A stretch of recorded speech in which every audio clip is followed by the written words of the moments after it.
and welcome to another edition of Peace Beer Reviews. Tonight I'm going to do one I haven't tried before from a brewery I like. I've had such clunkers the last two reviews that I'm not going to do that third one from that brewery for a while. I think it's a stout if I remember correctly. The first two are pretty awful. Tonight I'm going to do from the O'Fallon Brewery.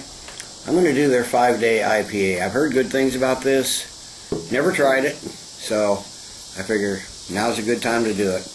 Now I'm looking for a good beer to review for a change, so let me get the cap off this and see what we have here.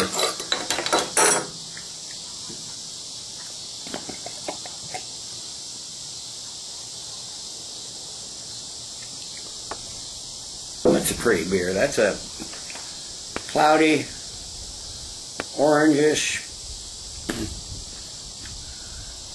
nice looking beer. It's good for it looks good for an IPA. Got about a one finger of a foamy, slightly off-white head.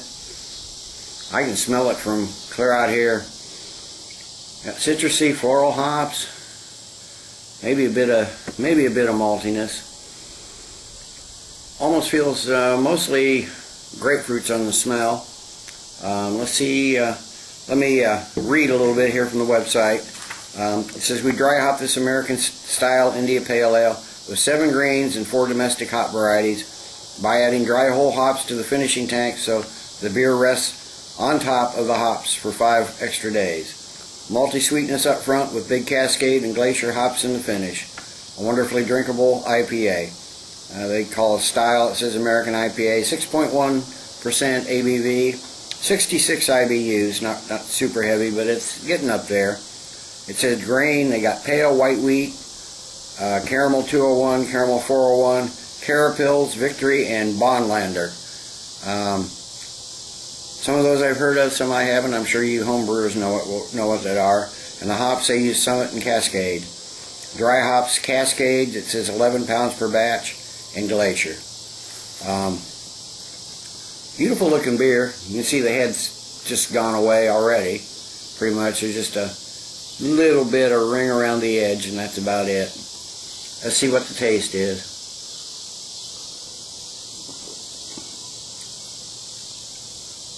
Okay, now they say maltiness up front. I'm not getting a lot of that. I'm getting the citrus right up front. It's citrusy, fruity. Getting little apricots, little oranges. Lots of grapefruit. There's some floral and maybe a little honey flavor in it too. But the grapefruit's up front and it's followed by just a little maltiness.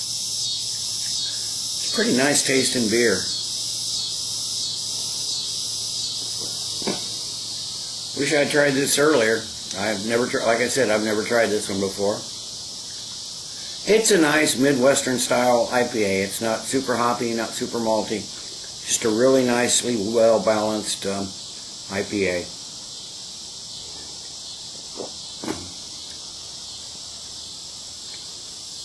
Let me sit and let this warm up for a little bit, and I'll be back with you in a few with my plan back. It hasn't been very long, less than 10 minutes. This is one of those sultry August days.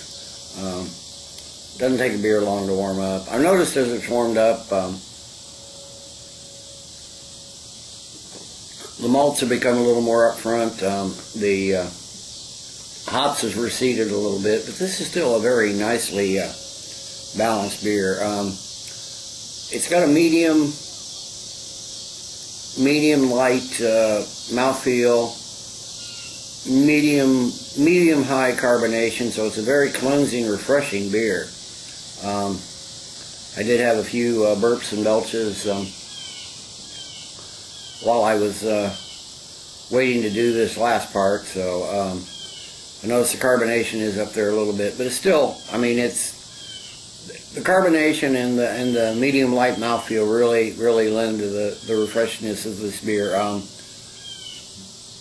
It's not the best IPA I've ever had, but it's a pretty darn good IPA. I think I'll buy it again. On a scale of 1 to 10,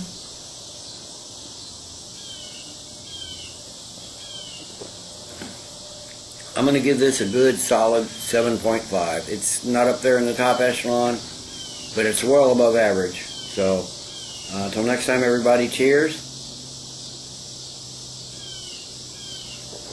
Keep drinking good beer.